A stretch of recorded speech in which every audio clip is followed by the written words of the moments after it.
going to record. Okay.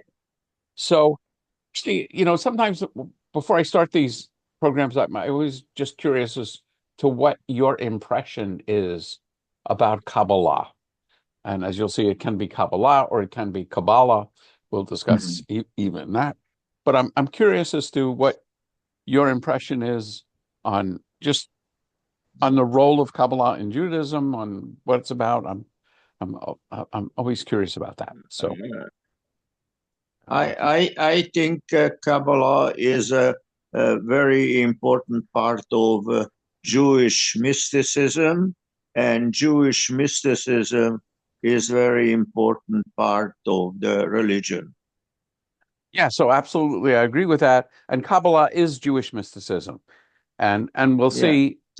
I think it's some people have are not aware of how much of a role Kabbalistic thought is part of Judaism. Paul. Yes, I agree with Erwin, what he said. And I also have uh, read some books on Kabbalah.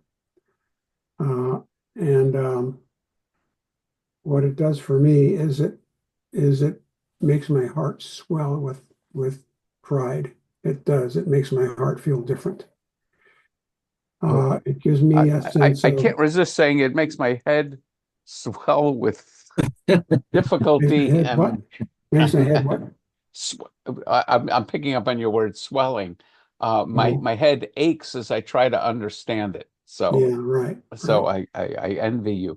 Yeah, well, I do have a very I strong thought it's affiliation for 12. it. I have a strong affiliation for it. Mhm. Okay, Alan. I when I learned about this and think some things, a few things maybe I learned from you, is that Kabbalah to me is a response to some of the Jewish leaders in the Middle Ages that was intended to fill a need in understanding the Torah and the Talmud. And so it's kind of a layer. It's described as not fundamentalist, not fundamentalist stuff. What's the word about Judaism that it is not? It's not normative. It's not parts in the Kabbalah will be compared in saying these are not normative principles, but to me, they have a lot of value because when people hear things taught about them, they always connect to my Judaism in a nice way. Alan, can you explain normative? Well, it would be all the things that are not Kabbalah, I guess. Okay, so what I would say is, as we'll see, Kabbalah starts very early, before the Middle Ages. The central text, which I don't know that we'll get to it tonight, is the Zohar, which is written as a commentary on Torah. So it is a mystical or spiritual commentary on Torah. And I wouldn't characterize it at all as Kabbalah versus normative Judaism, but I will say, and that the Reform movement and the conservative movement,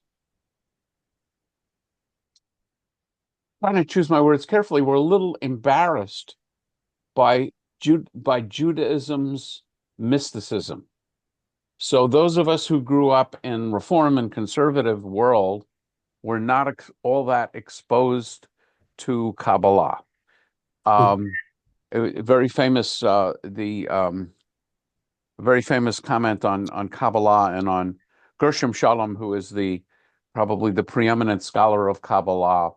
I think was the head of JTS, or maybe it was even an Orthodox yeshiva head, who was admiring the work of Gershom Shalom, and he says Kabbalah is Narishkeit. Narishkeit's a Yiddish word which means nonsense.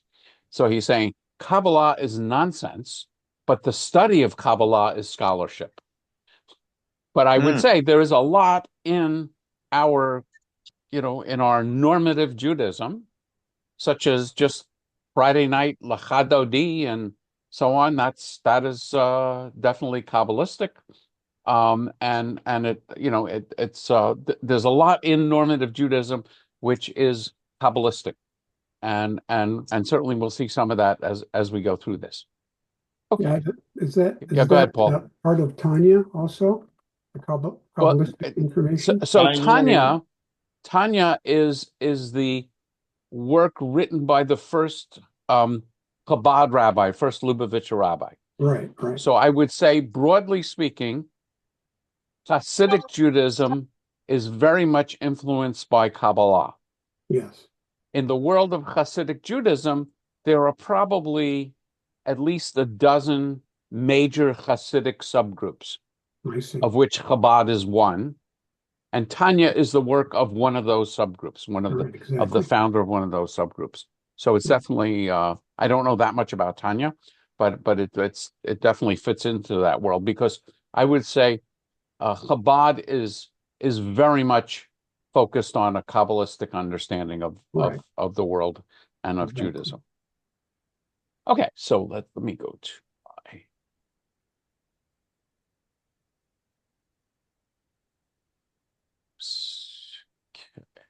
Okay, I presume you can see the PowerPoint? Yes? Mm-hmm. Okay, good. So this is my introduction to Kabbalah. And when I've taught it in the past, I've taught it in 3 sessions. So now I sort of divided it into 3 topics. But one of the things I love about this approach is that I'm in no rush to finish it, to get it done in 3 sessions. They worked the study that we just finished on science and religion also was originally 3 sessions, and I think it went to 6 in our discussion.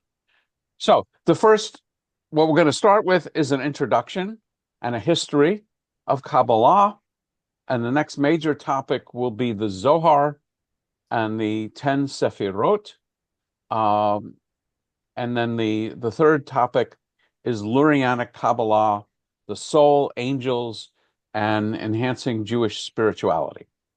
And what I've been doing is just going over my old slides and just adding material to them, hopefully making them a little clearer. Every now and again, I want to remind folks that my work as a community rabbi is made possible by the Joel and Barbara Aronson Affordable Living Choices Trust. The other thing I want to make clear is I have, I think you all know I have a website, and there's a classes page, and there's a subpage of classes is Jewish mysticism, and there's a bunch of things on that page. But part of it is what I've taught in the past about Introduction to Kabbalah, including copies of the slides, suggested reading. I've had some folks ask me for suggested books, and then I have kind of a learner's guide to blessings, which I'll talk about. And then I've done this as a 1-session class, and I've done it as a 3-session class. Okay, so one of the things I have, and I know you can't read this, but it is on that website. So I have about a 2-page list of suggested readings, and they're annotated. So there's Joseph Dan, a very short introduction, Arthur Green, Yitz Greenberg, and a whole bunch of books by Larry Kushner, and a whole bunch of books by Danny Matt. But so if you're interested, at least in my recommendations, they are there, and that's a fraction of the certainly number of books that exist, and a fraction even of the number of books that I have. So this is not news to any of you, but when I talk about Kabbalah, I always start by some very important basics about Judaism, and that is that the central focus of Judaism is on acts and actions rather than beliefs. We, of course, count 613 commandments, and the Hebrew word for commandment is mitzvah, plural mitzvot, in the Torah alone. Folks that are not so familiar with this, all have heard of the 10 commandments, but there's also a lot of other commandments, such as love your neighbor, love the stranger, love God, don't eat pork, pay wages promptly. So there's lots of commandments. And then about half of these commandments don't apply to us because either they are obsolete. There are a lot of commandments about how you sacrifice animals in the temple in Jerusalem, which we haven't done for 2,000 years. and there's also a lot of commandments about that only apply in the land of Israel. And the other thing is that the Jewish focus is on this world rather than the next world. Salvation has a Christian ring to it, a Christian sound to it. There are many words in English that we associate with their Christian definitions and Christian understandings. Words like salvation, words like redemption, words like sin. But certainly salvation, Geulah, is a Jewish concept, a biblical concept. But I would say the focus of Geulah in Judaism is about this world. Salvation is almost a political activity, also something that we might call tikkun olam, making this world a better place. We're not 100% sure what happens in the next world. In fact, I would say I'm not 5% sure what happens in the next world. I think most of you have heard me, say that Jews ask me, or people ask me, what do Jews believe about the afterlife? And my flip response is, I don't know, go ask them. Judaism's focus is not on the afterlife. Judaism's focus is very much on this life and this world. But it's a focus. I would say faith, emunah, is also important in Judaism. But there's a discussion. I don't know if this is Talmudic or medieval, of a student going to his rabbi saying, "Rabbi, I've lost belief in God. I've lost my faith. What should I do?" And the rabbi just says, "Well, you just keep praying 3 times a day, and you keep following Jewish law, and your faith will come back." So that really is a matter of focus, and it's a big difference between Judaism and Christianity. I would say Christianity is at the other end of the spectrum. Remembering there are lots of different Christian movements, probably in the neighborhood of 40,000 different Christian movements, and they each have a different take. But by and large, faith is central to Christianity. And in some of the more fundamentalist movements in Christianity, your actions are not nearly as important as your faith. And Islam is sort of in between. Both faith and actions are very important. So, Kabbalah, the word Kabbalah means received, and it's understood in the context of a received tradition. And the goal is to get, well, actually, just another word on Kabbalah. Sometimes I can't remember exactly what I have in subsequent slides. But if you go to check in a hotel in Israel, you will see the word Kabbalah above the desk where you check in, because that's reception, and it's the same word. Kabbalah can also be the receipt you get, when you buy something. So although we certainly associate it with Jewish mysticism, it's also a kind of a standard Hebrew word that has other meanings as well. My sense of the goal of Kabbalah is to get closer and even to cleave to God. There's a concept in Kabbalah called dveikut, which comes from the same root word as devek, which means glue. So the idea is to more and more closely align and connect with God. It is built on top of Judaism. It's not an alternative practice. It is a deeper practice of Judaism. And I would say for genuine Kabbalists, it begins with Orthodox observance and then takes it deeper. And I'll just finish the slide and I'll call on you, Alan, that pop Kabbalah is pop spirituality. So you have Madonna, you have tattoos, you have, if you wander around Israel, they will ask you to put on red strings. And that doesn't make you a Kabbalist any more than wearing a stethoscope makes you a doctor. Alan. So when you say closer, I connected it to what we've recently studied, or I've recently studied in Leviticus when we were studying laws of sacrifice. That also the word for sacrifice, korban, is that the right word? Yes. Is it interpreted to be help you believe you're close? Yes. So yeah, the word close is kerev. So, and korban is a derivative of that. So it's a way of connecting to God. Yeah, absolutely. So could it be that the Kabbalists, the founders, were looking for a word in a practice to help get beyond the fact that we didn't have the temple anymore? Oh, that's an interesting idea. I would not discount that idea at all, because I'm pretty sure all of Kabbalah is post temple.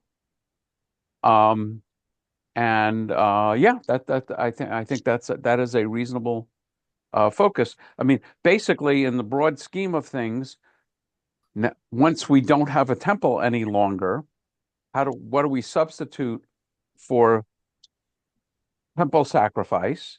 We substitute prayer and study of sacred texts. So the Kabbalists are going to go deeper into prayer and deeper into study. So use I'm going to say the perception we have about the Zohar being written early, not when it became Kabbalah in the Middle Ages, but it was founded, the Zohar was written in the Talmudic problem short after the falling of the temple. That reinforces this idea, maybe, for me. So I'm not sure what you're suggesting, but we know the Zohar. We're going to talk a lot about the Zohar, but the Zohar was written actually in the 12th century of the Common Era, so quite late in Spain. But it is attributed to Rabbi Shimon Bar Yochai, who was a Tana, a rabbi in Mishnaic times. That's where I'm making the connection to the principle. So the actuality is, the myth about the Zohar is that it was written during Mishnaic times, which would be presumably post-temple destruction, but it was actually written about 1,000 years later. Okay. I'm feeling that all kind of in my mind. Yeah, thank you. Yeah, Erwin. Yeah, when I was studying Kabbalah with Rabbi Levine, and Zohar came up, and he said Zohar is the most difficult writing to read, and it is not for beginners. Oh boy, I would agree with that. And when we get to the Zohar, we will look at a little bit of Zohar, and I will actually have some suggestions if you want to get kind of a flavor of Zohar. But you need a lot of, I put it this way, I need a lot of help. It is astoundingly complicated, even in good translation. And of course, it's actually written in Aramaic without any vocalization. Isn't there a practice you're not supposed to study it till you're 40? We're going to get into all this stuff. Okay, yes, sorry. Yes. Sorry. Yeah, that's okay. Paul. Yeah, I wanted to ask a question about the Tanya, if I could, because it was written by the first Rebbe of Chabad, I understand. I don't remember his name right now. I don't have the book in front of me. And the depth of his understanding is remarkable. And the question I have is, where do the ideas that he wrote down come from? Where do I can't. I don't know. I don't know. I imagine it's his own philosophical understanding of things like the soul, and it becomes a way of understanding Judaism and understanding God. And you should ask your Chabad rabbi. I mean, I don't know that very much at all about Tanya. I was thinking about this is possibly some men have it and some men don't. If some men, like the first Rebbe of Chabad, has the interest and ability to write these things down, may he have a different kind of outlook on life than other men might. That's my question. So what I would say is, in the mystical world, some people are recognized as mystical and spiritual geniuses. Right. And, some people are geniuses at playing the piano, and geniuses at mathematics, and geniuses at a wide variety of things. And I would say my understanding, again, and this is my understanding, I'm not sure the scholars would agree with me, But the idea of the role of the Rebbe, not just in Chabad but in Hasidic Judaism broadly, Right. is the leader of a Hasidic group and a spiritual genius. Exactly. And I would, if you want to be mystical about it, you would say that person has a closer connection. Again, this idea of cleaving to God, that Yes. person has achieved it. A And in different cleaving to connection. God, they would get a better understanding of God. Yes. So, and of course, lots of study and so on. Okay, let's go on. Because just one comment. When I was reading the Tanya with another study partner, at times, just for my own self, I would get a closer connection to God also. Hmm? I got very close to what he was saying, what God was saying, and very close to the ideas that he espoused. Very close. Yeah, so I would say that's the goal of Kabbalah, In is to get fact, closer. I made them part of my own life Hmm. and made them assemble them as part of a life of caring and a life of understanding. That's what I got from it also. Okay, I would say that is the goal. So actually responding to some of the comments that some of you have made and Alan's comment, Kabbalah was not supposed to be simple, easy, or even quickly understandable. And I think about that a lot when we have our Saturday morning Talmud study. And Talmud study really was for rabbis.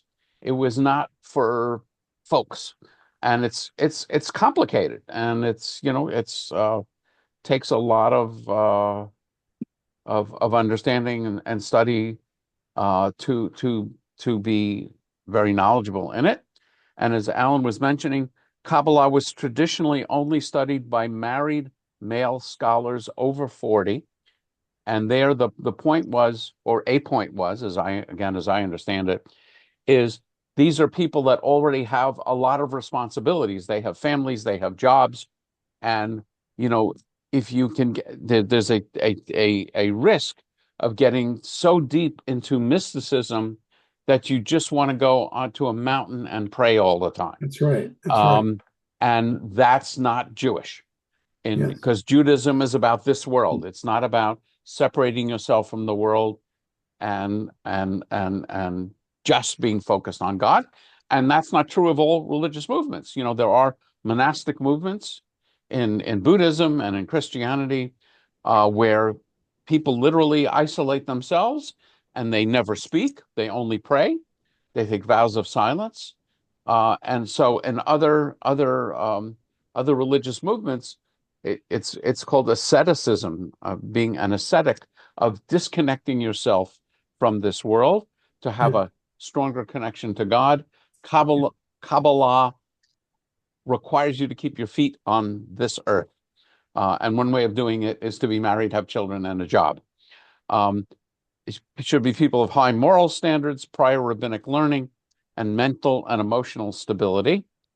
And it was traditionally taught one-on-one with a teacher, so that because it's so easy to misunderstand. And so to minimize that, you would have an intimate connection with a teacher, with whom you can communicate.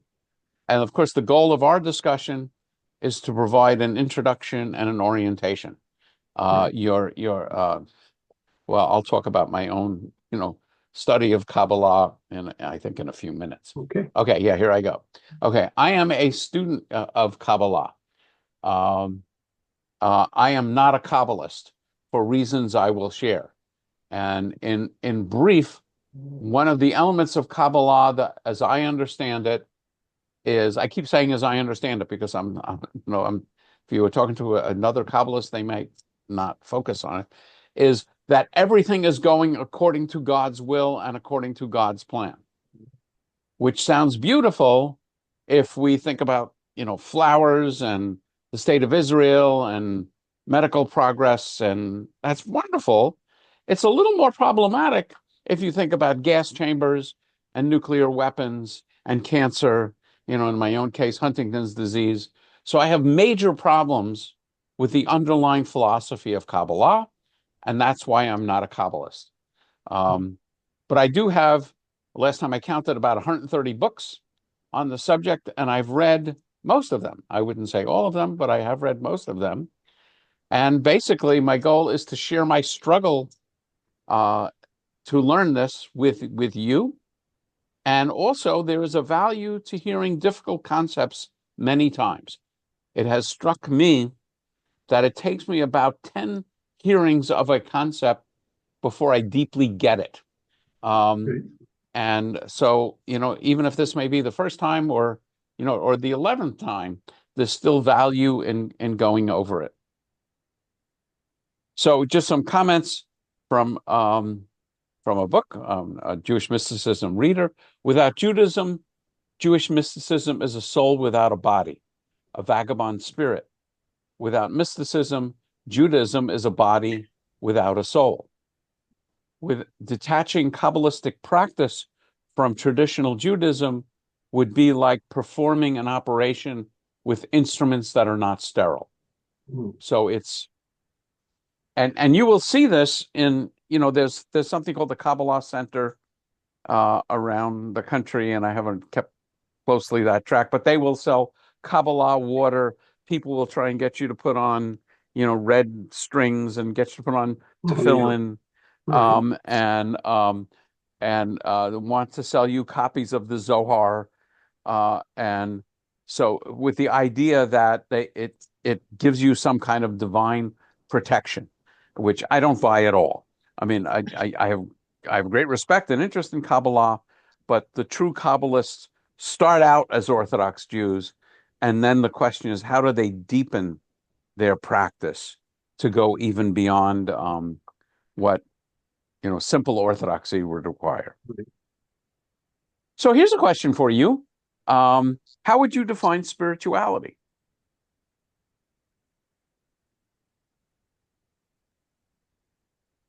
I do have an idea. Go ahead. We were talking once about, I was giving an example of somebody, one of the shopping carts running into the street, and somebody, a car coming to hit it. Well, I want to go a little deeper than that. It's not just the act of the cart going by a car. It's the act of thinking about it, thinking about what happened, thinking about what you do and how you perform and why you do it is the idea that I have. If you want to be spiritual, you just don't say, well, I'm going to get it and that's it. You don't, the spiritual part is the idea or the thinking process behind wanting to do it. That's my feeling of spirituality. Okay. Any other thoughts? My Yeah. Can I say it? Please. Okay. I think my spirituality, my definition of spirituality, that my soul brings me to a place where I can be a better person. There you go. That's perfect. Oh, that's nice. Okay. Really nice. Certainly, you mentioned the idea of soul, which we're going to talk a lot about. Yeah, that's really any other thoughts? Okay, so let's see what some other folks say about that. So this is a book which is actually quite good, called The Jewish Light Spirituality Handbook, edited by Stuart Matlins. And before I would just go through some of the things that I've highlighted, but having lots of time, we can actually take a look at this. So though spirituality is popularly discussed in many sources, there's no clear definition of this term. It has become a buzzword dealing in general with liturgy, ritual, study, meditation, community, social justice, and certainly God. Rabbi Jeffrey Weisblatt of Temple Ohev Shalom put it succinctly, there's no one definition to it. By the way, there is no word in Hebrew, and certainly in biblical Hebrew, for spirituality. I think the word in modern Hebrew for spirituality is ruchaniot, which comes from the concept of ruach, which certainly is translated as spirit. So here are just lots of different thinkers, I guess mostly rabbis, on the subject. Spirituality may inclusively be regarded as the sum of the efforts of the human psyche, individually and collectively, to attune to the impulses and rhythms of the universe, whether internal to the individual or external in nature. Martin Cohen from HUC. Man's spiritual life can easily be thought of in three divisions: his pursuit of truth, of beauty, and moral goodness. Ronald Gittleson. Spirituality, as I understand it, is noticing the wonder, noticing that what seems disparate and confusing to us is actually whole. And you can see her name there. And I think, at least for me, that rings true. It's a sense, I think Larry Kushner is going to have a word about this too, is connectedness. Things that seem separate actually are connected. One of Larry Kushner's book is called Invisible Lines of Connection. Alan. I've met people who say, I'm not religious, but I'm spiritual. Yes. I never, and the way these conversations manifest themselves are when they say they're not religious, they mean they don't go to shul. To them, or they don't identify with any religion, because it's not just Jewish people who say that. These are Jews that I've met. Okay. Right. You know, then when I identify myself as a Reformed Jew, sometimes I get that kind of reaction. They're Jewish, but they are not religious, because that inaccurately sometimes we get, or I should say I get associated being religious because I go to services. And they don't know how I think, how I behave internally in my mind is irrelevant to what they say, but that's how I'm called sometimes. Yeah, so I would say a lot of people, when they say religious, they really are talking about observant. Yeah, exactly. Because I get into this argument, sure, I wouldn't say daily, or argument or discussion, quite often at funerals. And yesterday I got a phone call. I'm doing a funeral, I think next Sunday. And, quite often one of the things I will hear right off the bat is, Harry wasn't religious. And I may even get into an argument with people about whether Harry was religious or not. Because my definition, of course, you've heard me say this before, the word religion comes from the same root as the word for ligament. It's about being connected. And ultimately, my idea about Judaism is God's primary interest is that we make the world a better place. And the accoutrement, the wearing these funny little hats, keeping kosher, going to services, all these other things are creating teamwork. And our team is about making the world a better place. And the example I always use is you go to a baseball, you go to watch the Dodgers play, and a lot of people are wearing Dodger hats and maybe even a jersey, do they really think that the manager is gonna, in a moment of panic, go to the stands and say, you up there, you're wearing the right clothes, come on down and play? It basically, it's team building. You could argue it's even tribal, that we are identifying as members of this tribe. So my own thought about being religious is we are organizing, we are connecting to do God's work in the world. And keeping kosher, going to services, doing all these other things are tools to help us connect with each other. That is definitely my Reformed take on this. Yes. So I don't disparage the idea of keeping kosher and going to services and wearing a yarmulke and doing any of these things. But I don't believe that that's what God really cares about. And of course, this is my thinking. If you talk to a Chabad rabbi, he would say, how do we know what God really cares about? Maybe God really does have deep reasons for us not wanting to eat milk and meat. And who are we to pick and choose amongst the commandments? The other thing which I often talk about when people say they're spiritual but not religious, and of course in my world, I have these discussions with a lot of non-Jews as well, is I don't trust pure spirituality. And here's my example. Somebody goes into the woods for a hike, they go to Yellowstone, they go into a magnificent setting, and they feel at one with nature, and they're overwhelmed with the beauty of nature and how magnificent it is, and maybe even feel like they're connected with God and feel the embrace of God's caring in this beautiful setting. And that is a deeply spiritual experience.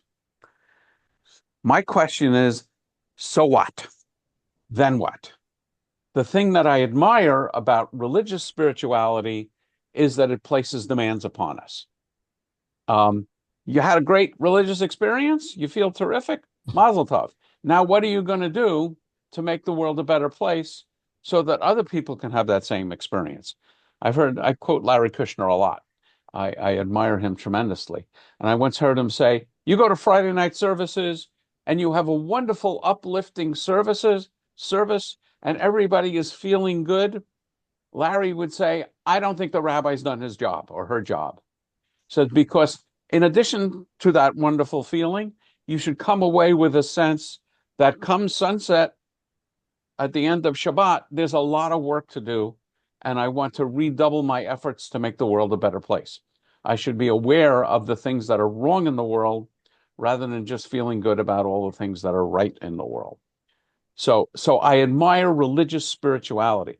The other thing I often talk about, as long as I feel free to go on, is the idea of organized religion. Many people will say, I'm just spiritual, I'm not religious, and I don't trust organized religion. And the comment I always make is, if you want to make the world a better place, why not organize? And sort of the almost silly example that I think of is, if people need blood, right, because of illness and accident and so on, well, I can go to my street corner and maybe hold up a sign saying, give blood. It's the right thing to do. Or I can be part of an organization that has a blood drive. And they invite, the Red Cross, and they advertise it, and they have refreshments and all that other stuff. Well, that's what's actually going to get blood in medical hands where it can be used. So if your religious goal, and it's certainly true of Judaism, is to make the world a better place, we definitely need to organize, because working together, we can do far more than working individually. Okay, more just from this book, and you can see where I've highlighted it actually in the original book. The striving for life in the presence of God and the fashioning of a life of holiness appropriate to such striving. And that's by Rabbi Arthur Green, who's written, I'm sure, at least a half a dozen very good books on Kabbalah. The cognitive and or behavioral activities designed to help individual and community to reconnect to God. Here's Larry Kushner, the immediacy of God's presence. Like that, obviously. Spirituality is essentially a way of responding to God, becoming conscious of God. And Kerry Olitsky, another guy I know pretty well. Spirituality is the process through which the individual strives to meet God. That's this sense of dveikut, of connection with God. And I don't know that I have more than this. A highly personal outlook about what is sacred about us. It is the expression of our most deeply held values, and it is that sense of higher purpose that guides our daily lives. Yep. Rabbi? Yes. I would like to ask you a question. I think there are many, many different ways to achieve spirituality. Mm-hmm. A couple of examples, for example, for if you a painter and you have an empty canvas and you start creating something beautiful, even if only it's for your eyes, that's spirituality. In sport, I think when you are in a zone, you really Yes. do not control your muscle movement. You're just going along and everything is falling into perfect harmony and perfect place. That's spirituality. And in a Kabbalist, I went to many, many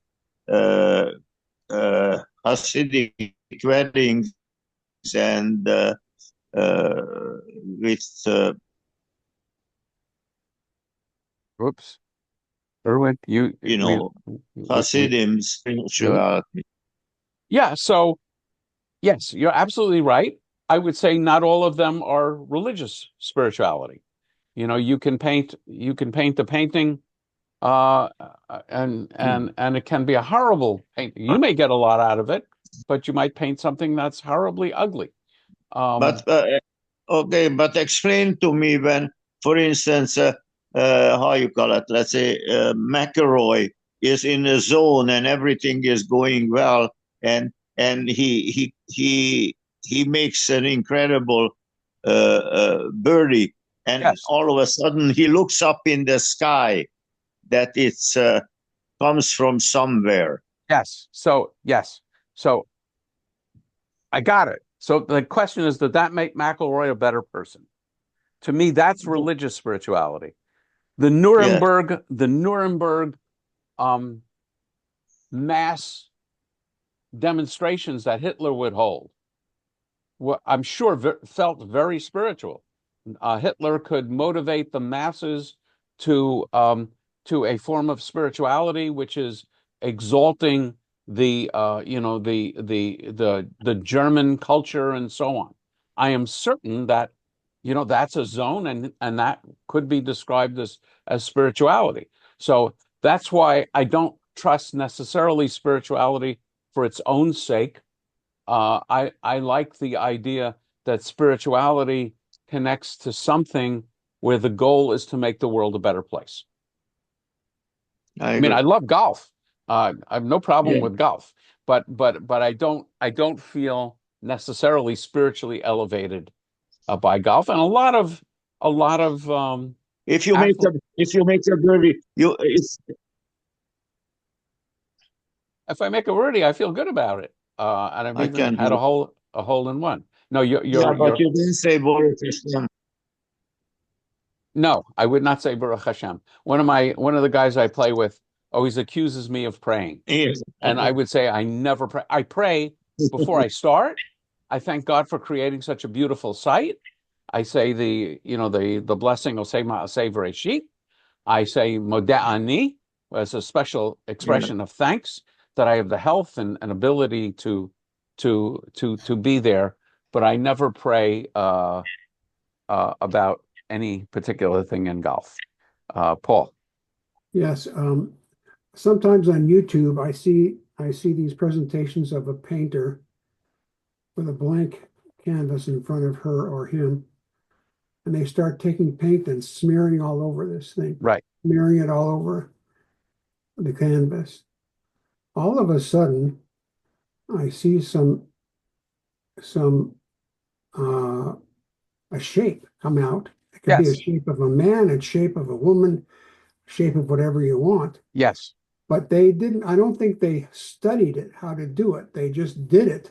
And Oh, they, I bet they've been working at it for decades. you think so, really? Oh, okay. Yes. I mean, I think there are savants that Yeah, have, incredible talents, but this is not what I would include under the category of spirituality. okay. Yeah, For me at least, spirituality is connecting this idea to God and to the sense that we want to make the world a better place. I see. Okay, that sounds good. I'm not saying others would not Yeah, take a different approach. Okay, just continuing. So is it Kabbalah or Kabbalah? And the answer is both. Kabbalah is the Ashkenazi way of pronouncing the word, like Shabbos or Talis, and Ashkenazim are Jews of Eastern European origin. And at least when I came across this number, I don't know if it's still 95%, but the vast majority of American Jews are Ashkenazi. And Kabbalah is the Sephardic way of pronouncing the word, like Shabbat and Talit. And Sephardim are Jews generally of Spanish and Middle Eastern origin. So both ways are acceptable. There's just different ways of pronouncing Hebrew. And you've probably heard me talk about this a lot also, the difference between magic versus mystic. Magic suggests that if I follow the commandments perfectly, pray correctly, use the right ritual objects, keep kosher, do all of these things, I can get God to do my will. That's Mystic, not what God is for. No. I'm sorry? I'm sorry, that's not what God is for me. No, I know, but I would say there are a lot of people who believe that if they pray the right way and if they are religious, their kid might be cured of cancer, that that they will be successful in their business, that Yeah, they point up the batter standing at home plate is pointing up to God, that they'll get a hit, yeah, that yeah, they'll win they'll pray before a sporting event. yeah, sure. So it's not, yeah, I agree with you, but I would say that's magic. That's magical thinking. Yeah, really. Mystical thinking is the same list of things to do, but if you do all those things, I can get me to do God's will. I would say that's the idea of the mystics. I remember once Dennis Prager talking about the idea of, where you have both teams, let's say before a football game, and they're both teams are praying that God will be on their side in this, in the sporting event. And he observed, wouldn't it be nice if they would both be praying that they would be on God's side? Alan. I just did a lookup, and Wikipedia says that 63% of American Jews identify themselves as Ashkenazi, but then it goes on after they take out the Sephardic and Mizrahi, that 25% don't identify in any place. So the perception you're conveying is probably relevant because Yeah, this and I'm actually thinking this 25. actually of origin rather than what people identify with. Yeah, I and would say that's right. That's where the 25% are probably the bulk of them. That brings it up closer to your 90% number. yeah, Yeah. I don't know, but certainly most Jews we run into are Ashkenazi. But in Los Angeles in particular, there are a lot of Jews of Persian descent. And in the Seattle area, there are a lot of Sephardic Jews. So there are different areas of different clusters. Yes. Okay. Thanks. Okay, so that's magic versus mystic. Okay, and speaking of magic, I always love to point out that the word abracadabra is probably Aramaic, or the phrase abracadabra, and it's avra kadabra. And again, for those of you who know a little bit of Hebrew, the opening of the Hebrew Bible is Breshit bara Elohim. So bara is the verb bara is only used for God's creation. When a man creates something, the word is yotzer, and the aleph is first person plural. I will create, and the aleph at the end is a marker of Aramaic. And daber, we have this phrase Yedaber Adonai El Moshe Lemor. Daber means to speak, and so again, it's sort of Aramaic. And I was once talking about this, and someone said maybe this was God's introduction to creating the universe. Abracadabra. Abracadabra. Let's go on a little bit. We still have a little bit of time. So Jewish spirituality. Jewish spirituality, again, I'm quoting Larry Kushner. I don't know, Alan, if you still have your hand up, you want to interject? No, Okay. no, Larry, my teacher, Larry Kushner, would say basically 95% of the time when Jews want to dig into spirituality, they're going to dig into sacred texts. So Jewish spirituality begins with the study of sacred texts, contrasting with Christian spirituality, which really focuses on the life of Jesus. So it's, they're not all the same.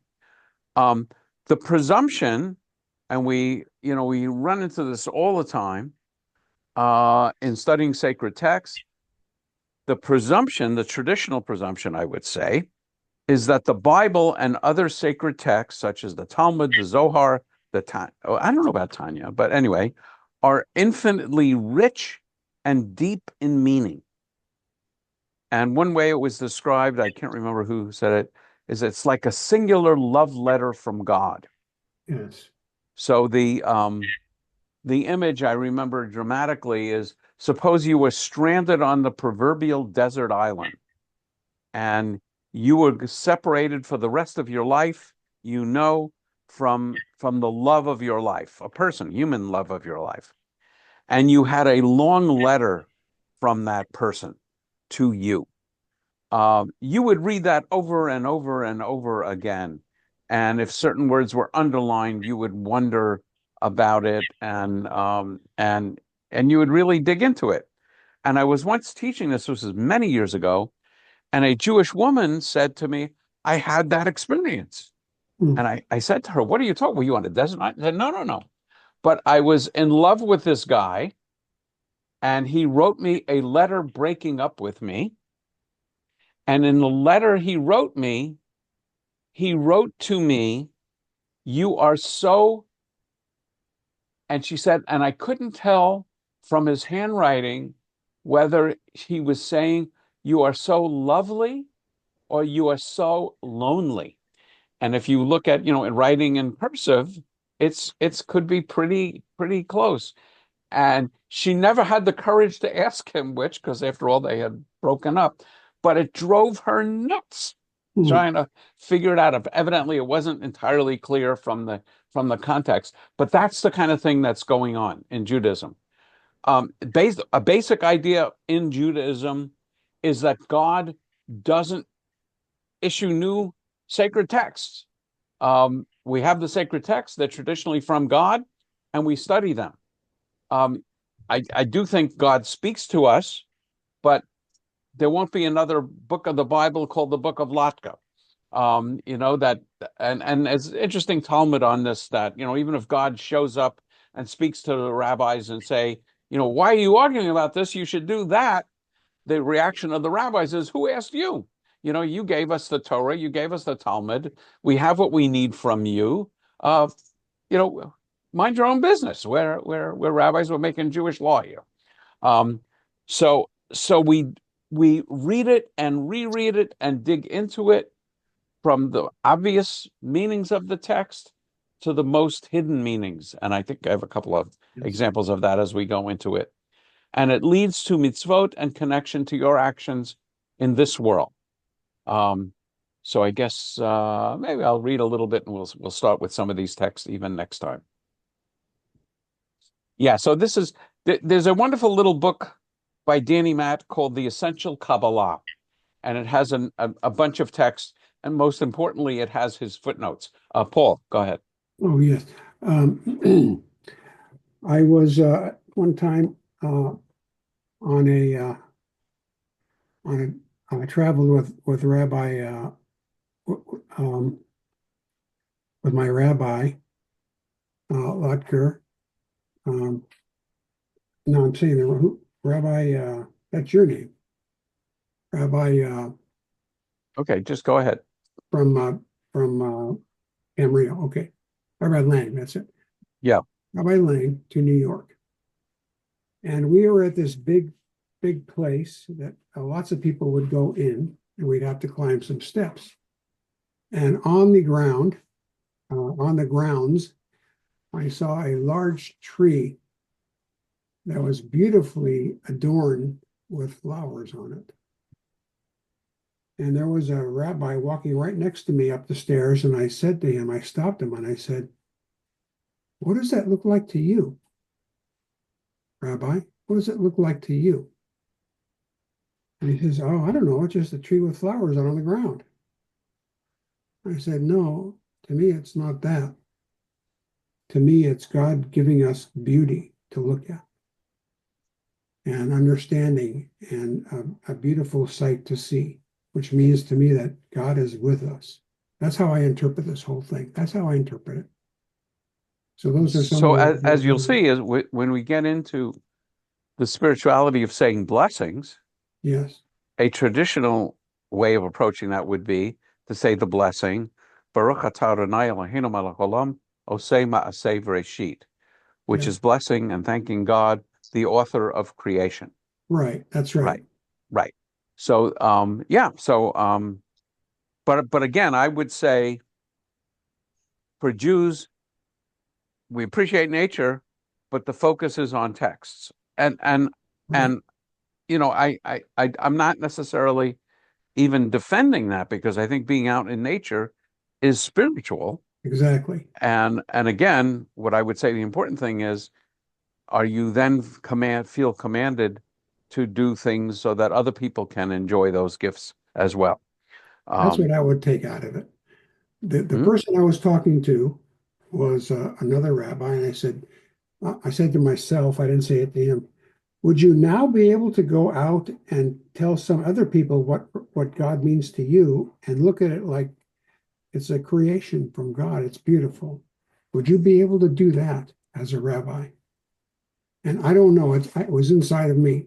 I don't know. I didn't say Yeah. anything. So I mean, I appreciate that you appreciated the beauty. Right. Um, so I would say I would almost expect the rabbi to say, it reminds me of Torah. It's the tree of life. That could be. It could So, be. but that's sort of my approach, which is more of an intellectual approach rather than an aesthetic Yes. approach. Yes. Okay. I can see that. Okay. So I think I'm just going to read maybe this one slide, and this is again from a book by Daniel Matt, a very small book called The Essential Kabbalah. And what he has is very short quotes and then a bunch of footnotes about the quotes. And so this is a good inspirational one as we stumble our way through Kabbalah. So this is from Sefer HaBahir in the 12th century, fairly early. Whoever delves into mysticism cannot help but stumble. As it is written, the stumbling block is in your hand. You cannot grasp these things unless you stumble over them. So again, now he's going to talk about, I don't even think he has the Hebrew or Aramaic in this book. He says mysticism. The Hebrew is ma'aseh v'reshit or ma'aseh merkava. So Bereshit is the opening word of the Bible, and it's usually considered to mean in the beginning, but it stands for creation. So Ma'aseh Bereshit, I mean, that blessing that I just repeated ends with Oseh Ma'aseh Bereshit, the one who made the work of creation. And Ma'aseh Merkava is the chariot. And there's this image, the very mystical image of the chariot in Ezekiel. And you may know this, the Israeli war tank, as in tanks firing at each other, is called, one of the tanks is called the Merkava.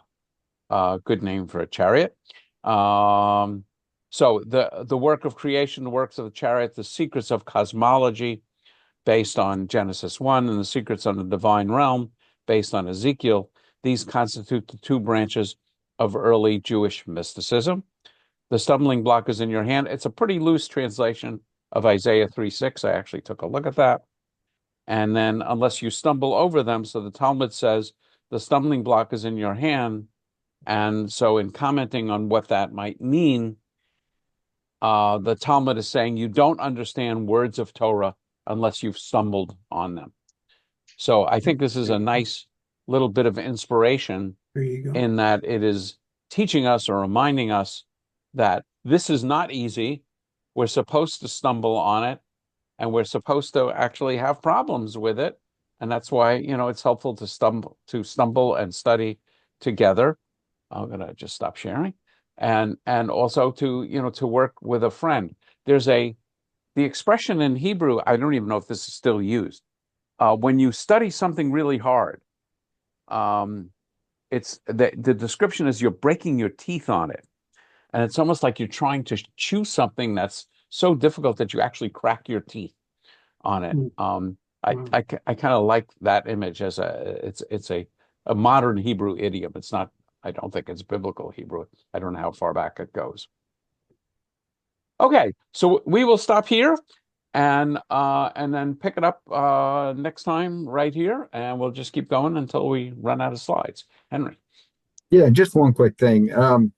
In that in that thing you were just reading about, it said he interpreted it as the word over. In Hebrew, that word that's used for over can also be upon, right?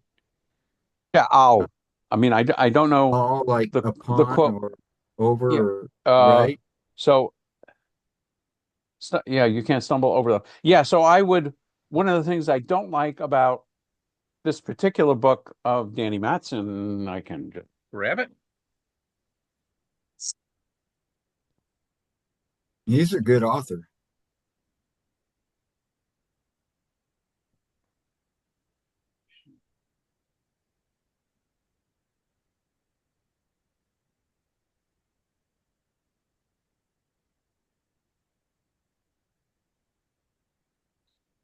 So here's the book. It's actually quite small.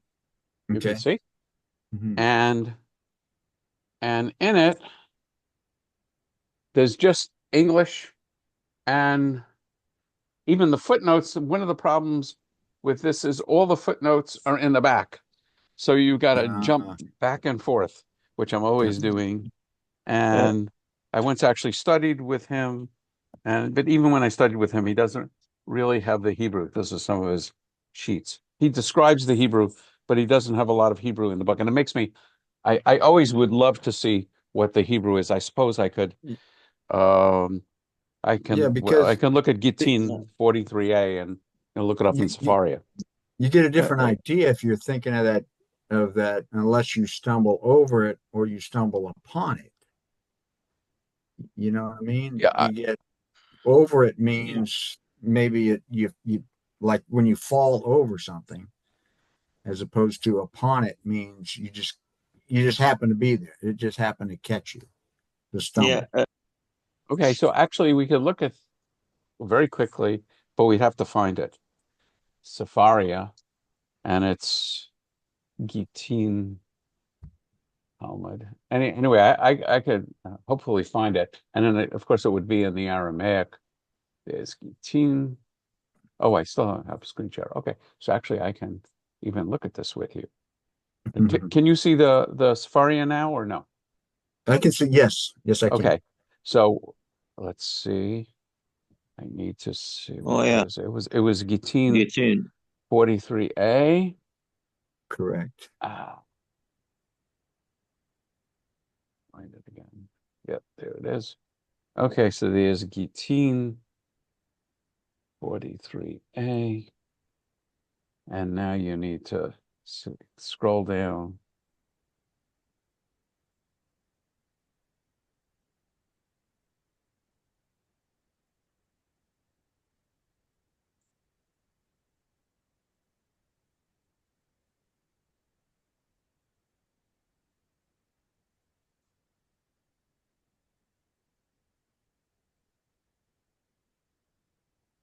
Okay, I don't see.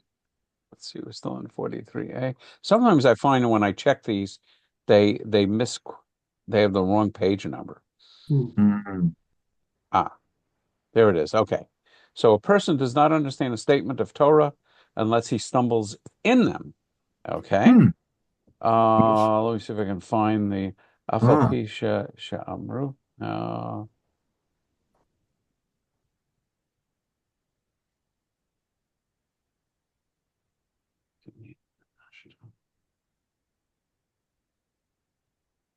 Oh, there's a lot in this thing.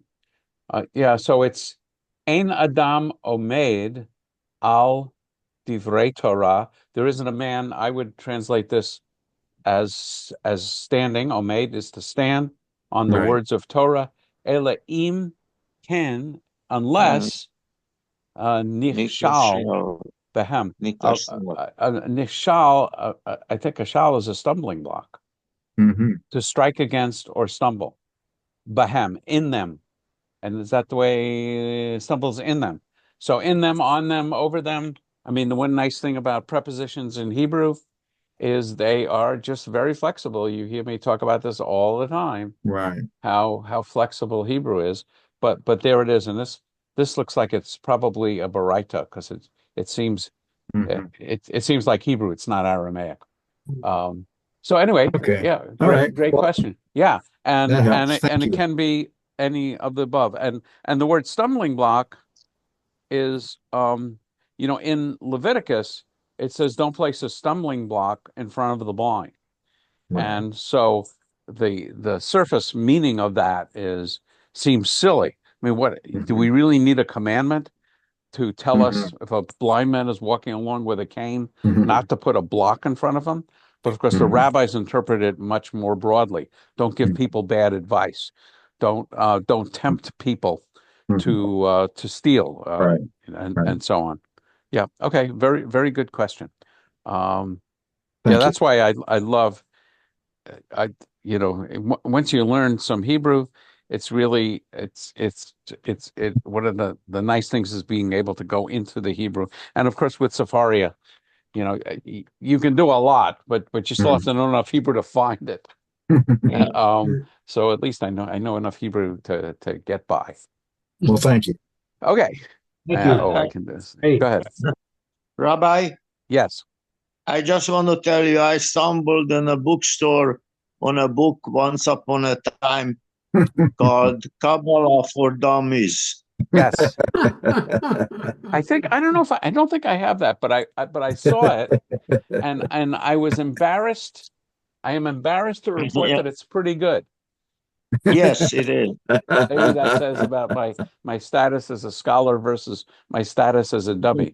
But it's pretty. One of the problems is, you can look at my suggested readings and it's annotated, but there aren't good, simple explanations of a lot of this stuff. I love Larry Kushner, but almost all of his books, it's like you're dancing in the world of Kabbalah, but there's no just sort of straightforward explanation of what in the world is going on. And I think Kabbalah for Dummies does some of that. But it's really hard. Some of Arthur Green's books I found helpful.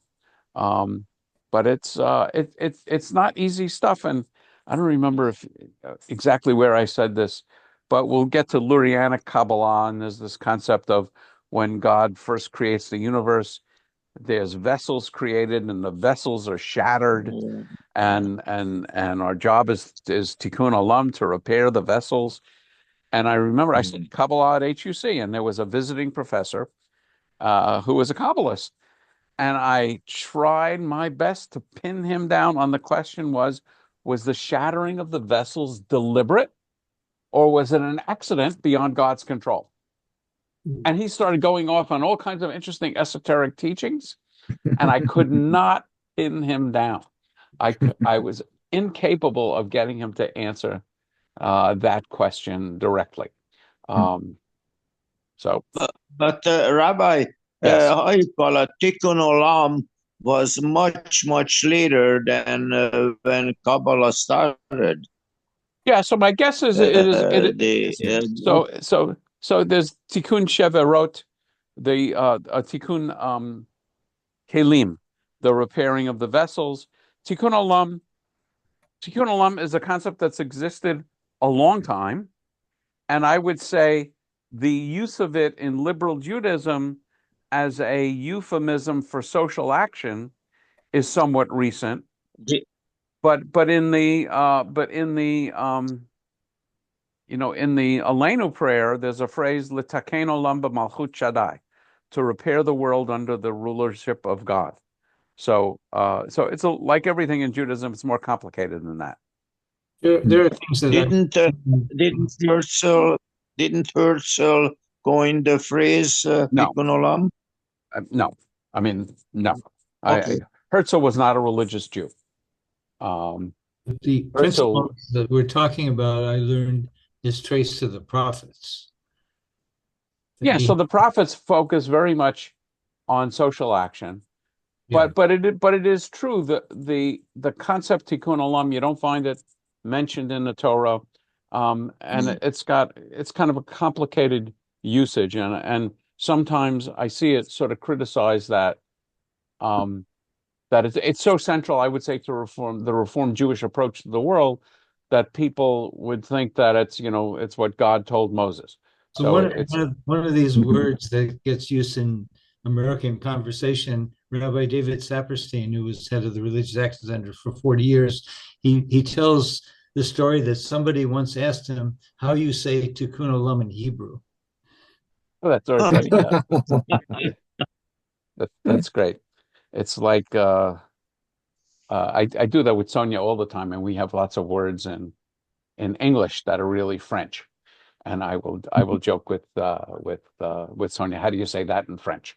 When it's clearly a word that we stole from the French. Yeah, but I just jotted it down as an idea for future classes, the history and the use of that word. That would be a good one. Yeah, how do you say baguette in French? Exactly. That would be exactly the kind of thing. Or croissant. Yeah, yeah. Is there a Croissant. word in French for croissant? That's what I would ask. Things like that. Okay, so we'll see you next time, All and right. stay Thank well. you. Bye. Good Doing night. great. Thank you.